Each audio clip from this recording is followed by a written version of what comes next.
जरा सोचो दोस्तों, अगर आपके पास एक ऐसी पावर आ जाए जिससे आप टाइम को स्टॉप कर सको, तो आप उस पावर का इस्तेमाल किन किन चीजों में करोगे। कुछ ऐसा ही होता है हमारी कहानी के कैरेक्टर बेन के साथ। कहानी की शुरुआत में हम एक कपल बेन और सूजी को देखते हैं जो कि किसी बात को लेकर आपस में झगड़ रहे होते हैं। तब इन दोनों का झगड़ा इतना बढ़ जाता है कि सूजी बेन से ब्रेकअप करके वहाँ से चली जाती है। अगले दिन बेन अपने कॉलेज आता है और वो सूजी को किसी और लड़के के साथ देखता है। बेन बताता है कि कल तक तो हम दोनों एक दूसरे के साथ थे और हमेशा साथ में रहने का प्रॉमिस कर रहे थे, पर आज सूजी किसी और के साथ है। कल तक तो वो मुझे किस कर रही थी, पर वो आज किसी और को किस कर रही है। इसके बाद वहाँ पर बेन का दोस्त शॉन आता है और उससे कहता है कि तुझे एक सुंदर लड़की पटानी चाहिए ताकि सूजी जब भी तुम लोगों को साथ में देखे तो उसे जलन महसूस हो। तभी बेन शॉन को कहता है कि अभी वो इस हालत में नहीं है कि वो किसी और के साथ रिलेशनशिप में आ सके। इसके बाद बेन अपनी आर्ट क्लास में जाता है और वहाँ पर भी वो सिर्फ सूजी की ही पेंटिंग बनाता है। बेन को सूजी की बहुत याद आ रही थी, इसलिए एक रात को वो सूजी को कॉल भी करता है और उससे पूछता है कि क्या हम दोनों फिर से साथ हो सकते हैं, पर सूजी बेन को मना कर देती है और कहती है कि अब मैं किसी और के साथ हूँ। तब इसके बाद से ही बेन बहुत ज्यादा उदास रहने लगता है और वो दिन भर सूजी के बारे में ही सोचने लगता है, जिसके चलते बेन को नींद आना भी बंद हो जाती है। वो सोने की बहुत कोशिश करता है पर सो नहीं पाता, इसलिए बेन रात को बुक्स पढ़ के या टीवी देख के ही अपना टाइम पास करता है। फिर एक रात को बेन कुछ सामान लेने के लिए ग्रोसरी स्टोर में जाता है और वो वहाँ पर एक नोटिस देखता है जिस पर लिखा था कि नाइट शिफ्ट में काम करने के लिए यहाँ पर स्टाफ की जरूरत है। अब बेन को तो रात में नींद आती नहीं थी, इसलिए बेन सोचता है कि टाइम पास करने के लिए रात में यहाँ पर काम करना ही बेहतर रहेगा। फिर बेन उस स्टोर के मैनेजर के पास इंटरव्यू देने जाता है और फिर मैनेजर उसे वहाँ पर काम करने के लिए सिलेक्ट कर लेता है। अगली रात से बेन उस स्टोर में काम करने लगता है। उस स्टोर में बेन के साथ एक लड़की भी काम करती थी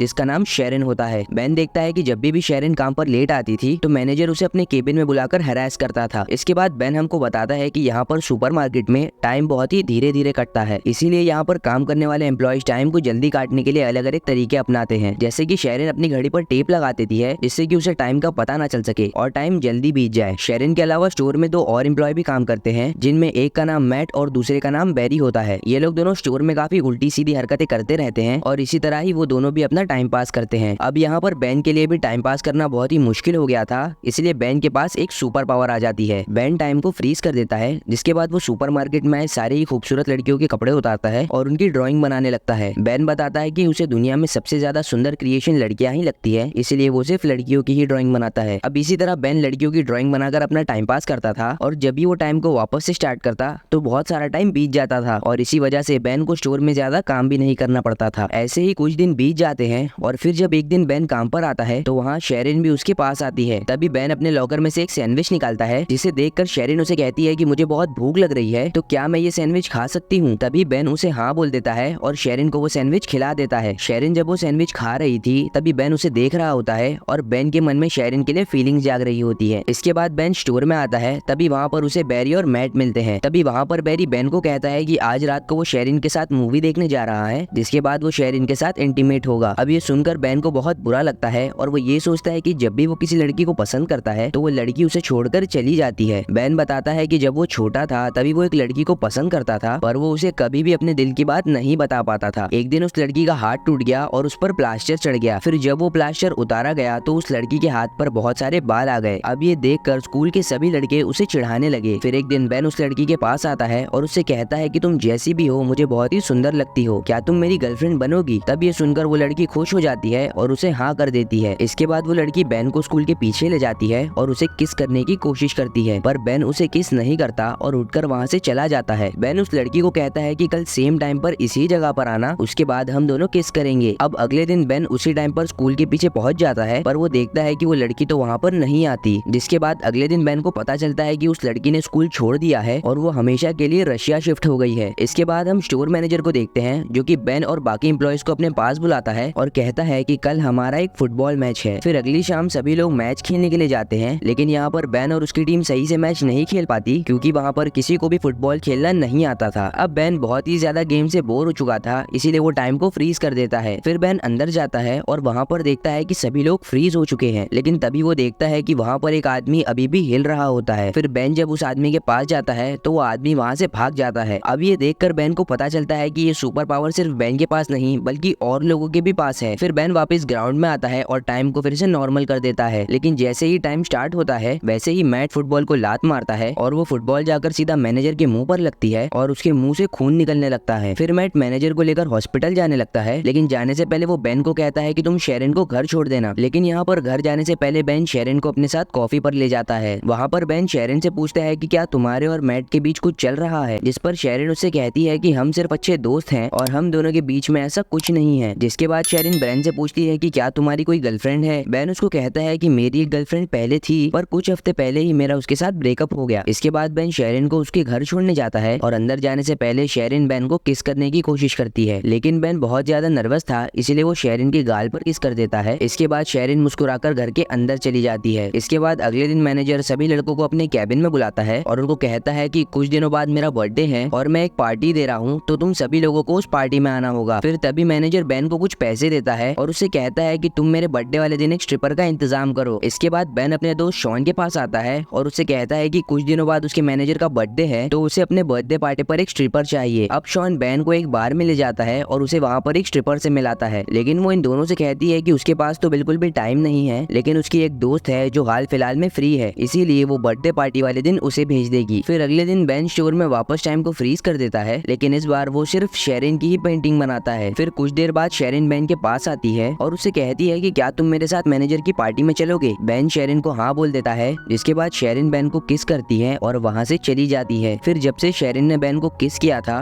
उसके बाद ही बेन को रात में बहुत अच्छी नींद आने लगती है। फिर अगले दिन मैट और बैरी बेन को कॉल कर उसके साथ एक प्रैंक करते हैं। मैट बेन को कहता है कि वो एक आर्ट गैलरी से बोल रहा है और उसे बेन की ड्राइंग बहुत ज्यादा पसंद आई है, इसीलिए वो कल बेन से मिलना चाहता है। अब ये सुनकर बेन बहुत ही ज्यादा खुश हो जाता है। इसके बाद वो शेरन को लेने उसके घर जाता है और फिर वो दोनों साथ में मैनेजर की पार्टी में जाते हैं। वहीं पार्टी में बेन को उसकी एक्स गर्लफ्रेंड सूजी भी मिलती है। वहाँ पर शेरन बहुत ही ज्यादा सुंदर लग रही थी, इसीलिए सूजी उसे देखकर बहुत ही ज्यादा जेलस महसूस कर रही थी। थोड़ी देर बाद पार्टी में स्ट्रिपर आ जाती है और थोड़ी देर बाद शॉन उसे देखकर पहचान जाता है कि ये तो उसके बचपन की दोस्त है। जिसके बाद शॉन उसे अपने साथ डेट पर चलने को पूछता है, तो वो स्ट्रिपर भी उसे हाँ कर देती है। इसके बाद मैनेजर शेरन के पास आता है और उसे अपने साथ इंटीमेट होने को कहता है, लेकिन शेरन मैनेजर को मना कर देती है और उसे गालियां देकर वहाँ से चली जाती है। दूसरी तरफ बेन वॉशरूम के लिए जाता है, तभी उसे वहाँ पर सूजी मिलती है। सूजी बेन को कहती है कि उससे गलती हो गई और वो बेन के साथ वापस रिलेशनशिप में आना चाहती है। अब ये बोलकर सूजी बेन को किस करने लगती है, पर बेन सूजी को खुद से दूर कर देता है और कहता है कि अब मैं शेरन से प्यार करता हूँ। नीचे शेरन बेन और सूजी को किस करते हुए देख लेती है और वहाँ से जाने लगती है। अब ये देखकर बेन टाइम को फ्रीज कर देता है और शेरन के पास आता है। अब बेन को समझ नहीं आ रहा था कि आखिरकार वो शेरन को क्या बताए। फिर हम देखते हैं कि बेन को टाइम फ्रीज करे पूरे 2 दिन हो चुके हैं और अभी भी उसके पास शेरन को देने के लिए कोई जवाब नहीं था। फिर बेन वापस टाइम को नॉर्मल कर देता है और शेरन वहाँ से चली जाती है। इसके बाद बेन शेरन को मनाने उसके घर जाता है, पर शेरन बेन पर चिल्लाने लगती है और उसे अपने घर से बाहर निकाल देती है। अब इसके बाद से ही बेन वापस उदास रहने लगता है और उसे नींद आना भी बंद हो जाती है। कुछ दिनों बाद बेन उसी आर्ट गैलरी में जाता है जहाँ से उसे कॉल आया था। फिर वो मैनेजर को कहता है कि आपने मुझे यहाँ पर अपनी पेंटिंग देखने को बुलाया था। तभी सुनकर मैनेजर कहता है कि मैंने तो तुमको कोई कॉल नहीं किया। फिर तब बेन को समझ में आता है कि उस दिन उसके साथ फोन पर मैट था जो कि उसके साथ मजाक कर रहा था। तभी बेन उस मैनेजर को सॉरी बोलकर वहाँ से जाने लगता है। तभी वो मैनेजर बेन को कहता है कि जाने से पहले तुम अपनी पेंटिंग्स मुझे दिखा दो। फिर जब भी मैनेजर उन पेंटिंग्स को देखता है तो वो उसे बहुत ज्यादा पसंद आ जाती है। फिर मैनेजर बेन से कहता है कि कल तुम मुझसे अपॉइंटमेंट लेकर मिलना, हमें तुम्हारी इस पेंटिंग्स की एग्जीबिशन लगानी है। अब ऐसे ही कुछ दिन बीत जाते हैं और फिर कुछ दिनों बाद शेरन के घर पर एक इनविटेशन लेटर आता है जो बेन ने उसे भेजा था। इसके बाद हम बेन को देखते हैं जो कि अपनी पेंटिंग्स की एग्जीबिशन में होता है। वहाँ पर एक अमेरिकन पेंटर भी थी और वो बेन के पास आकर उसकी पेंटिंग्स की तारीफ करने लगती है। जिसके बाद वो बेन को कहती है कि तुम्हें अपना शो अमेरिका में भी करना चाहिए। अब ये सुनकर बेन को याद आता है कि शेरन को भी अमेरिका घूमने का बहुत मन था। जिसके बाद वो उस पेंटर को अमेरिका आने के लिए हाँ कर देता है। इसी दौरान वहाँ पर शेरन भी आ जाती है और वो अपनी पेंटिंग्स को देखकर बहुत खुश होती है। इसके बाद वो बेन के पास आती है और बेन उसे सॉरी कहता है, जिस पर शेरन भी उसे माफ कर देती है। फिर बेन उससे पूछता है कि क्या तुम मेरे पे ट्रस्ट करती हो। फिर शेरन उससे कहती है कि हाँ, मैं तुम पर ट्रस्ट करती हूँ। इसके बाद वो शेरन को आग बंद करने को कहता है और जब वो शेरन को किस करता है तभी वो वहाँ पर टाइम को फ्रीज कर देता है। और जब शेरन ये सब देखती है तो वो बहुत ज्यादा हैरान हो जाती है। इसके बाद वो दोनों बाहर आते हैं और वहाँ पर एक दूसरे को किस करने लगते हैं और इसी के साथ ही ये कहानी यहीं पर खत्म हो जाती है।